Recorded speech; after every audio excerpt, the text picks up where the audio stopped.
Fala, torcida vascaína conectada no lance, sou Pedro Cobalé, setorista do Vasco, e vamos fazer um raio-x de como foi essa estreia do Clube de Regatas Vasco da Gama na estreia do Campeonato Brasileiro, uma estreia com derrota de virada para o Mirassol fora de casa.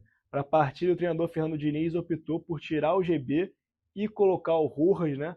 O GB é um jogador mais de área, jogador alto, com poder, com mais presença de área, e o Rojas, um jogador mais criativo, né? Mais fraco fisicamente, mas com um passe melhor. Teve uma atuação muito boa contra o Boa Vista no último final de semana e acabou ganhando essa oportunidade. Desde o começo do jogo, o desenho foi muito claro. O Vasco baixava suas linhas e o Mirassol subia para pressionar. Naquele esquema, naquela tática de Fernando Diniz de sair tocando com passes curtos para quebrar a pressão adversária. E aí o que acontecia era bem simples. Quando o Vasco acertava, conseguia acelerar o jogo, até porque os jogadores de frente tinham uma qualidade muito grande, com o Andrés Gomes, Nuno, Coutinho e o próprio Johan Rojas. Então o Vasco conseguia acelerar o jogo e criar boas oportunidades. O problema é quando errava, né? O Vasco errou bastante, principalmente pelo lado direito, com o Puma, que substituía o Paulo Henrique nessa partida. O Paulo Henrique está com uma lesão no pé esquerdo. E aí gerava grandes oportunidades para o Mirassol. A jogada do Vasco do gol inicial, né, do gol do Coutinho, surge num cruzamento do Puma, é uma jogada bem trabalhada, o Puma consegue fazer um bom cruzamento, o Coutinho vem de trás, ele que não é um jogador muito alto, tem cerca de 1,70, vem de trás, parece como um elemento surpresa, e consegue cabecear, enfim, no lance ele acabou até sofrendo um choque de cabeça, preocupou os torcedores, mas depois voltou para a partida. O problema depois foi que o Vasco desceu muitas linhas e, de certa forma, até abriu mão de jogar. Isso foi muito criticado pelo Diniz na parada técnica. Ele disse que os jogadores estariam se escondendo do jogo de certa forma, né? Ele cobrou que os jogadores de frente, esses de criação, os 4 que eu citei, descessem mais para poder participar dessa primeira fase criativa, ajudar a quebrar essa pressão e escapar no contra-ataque.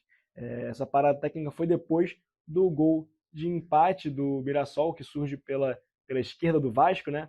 Um cruzamento do ex-Vasco, Yuri Lara, o centroavante Renato Marques cabeceia, a bola bate no Cuesta, até ficou uma dúvida se seria gol contra do Cuesta, o árbitro acabou assinalando o gol do Renato Marques, mas, enfim, de qualquer forma, 1-1 no placar, e a partida foi para o intervalo, foi um primeiro tempo muito dinâmico, com muitas oportunidades de gol para as duas equipes, acho que o Mirassol até com um pouquinho mais de êxito, né, na reta final, e o segundo tempo voltou um pouco mais morno, mas o Mirassol encontrou um gol, mais uma vez no erro de saída de posse de bola do Vasco. O jogador do Mirassol invade a área depois de recuperar a bola, bate, a bola até ia no colo do Léo Jardim, mas ela desvia no zagueiro do Vasco e engana o goleiro, e o Mirassol vira a partida. O problema depois disso foi que o Vasco sofreu daquele mesmo mal de sempre, né? Que é ter muita bola e criar muito pouco. O Vasco ofereceu pouquíssimas chances de gol contra o Mirassol depois de sofrer a virada. O Diniz até tentou colocar o GB em dado momento, voltar um pouquinho mais para aquela tática de centroavante, ter um homem de área, mas resultou muito pouco. Tiveram 2 bolas desviadas que poderiam até ter enganado o goleiro Walter, mas ele estava bem na bola e conseguiu se recuperar.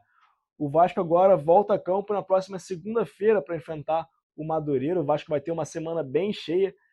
Segunda-feira contra o Madureira, depois quinta-feira contra a Chapecoense pelo Brasileirão e novamente pelo Carioca no domingo, domingo pré-carnaval, contra o Botafogo em São Januário. São 3 jogos em São Januário. Para você ficar ligado em tudo que acontece no Vasco, segue o Lance nas redes sociais, no YouTube e também lá no site.